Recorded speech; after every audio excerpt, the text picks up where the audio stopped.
Hey, it's Bruce, author of Freedom's Quest on Amazon.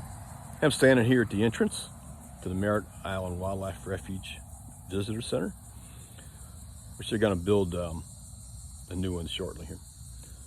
So,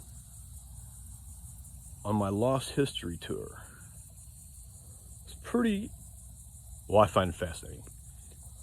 To my north here, there's 3 central Indian mounds.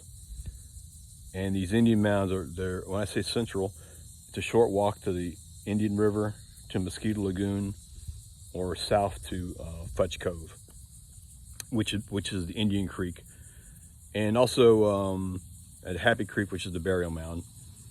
So when they built this visitor center behind the original one in the 90s, they dug a borrow pit and they discovered a suit of Spanish armor, actually French armor.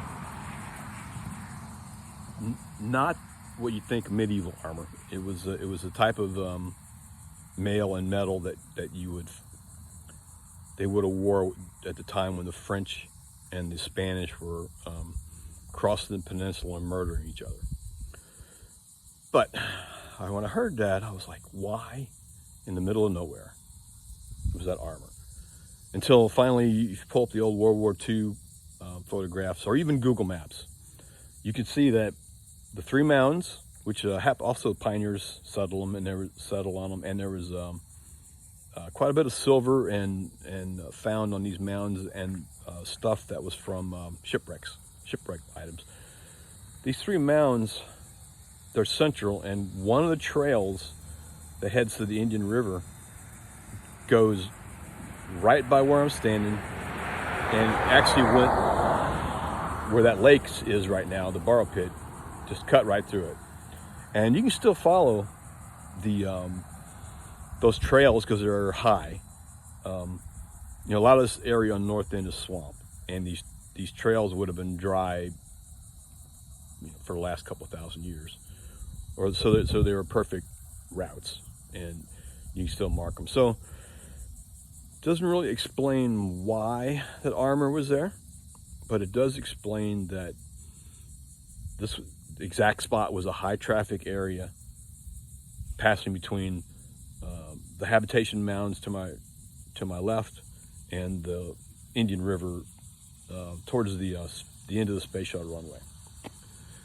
Also, that direction is where the Indian Mound on Banana Creek is, where all the gold was found during the Apollo days. So you quite have extensive network of trails, and all originating from these 3 mounds.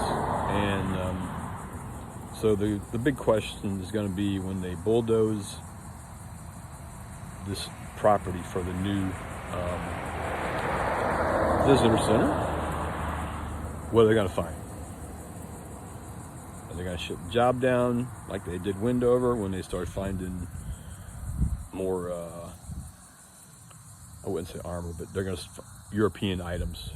But anyway, hey, Bruce out. Check out my book on Amazon, Freedom's Quest.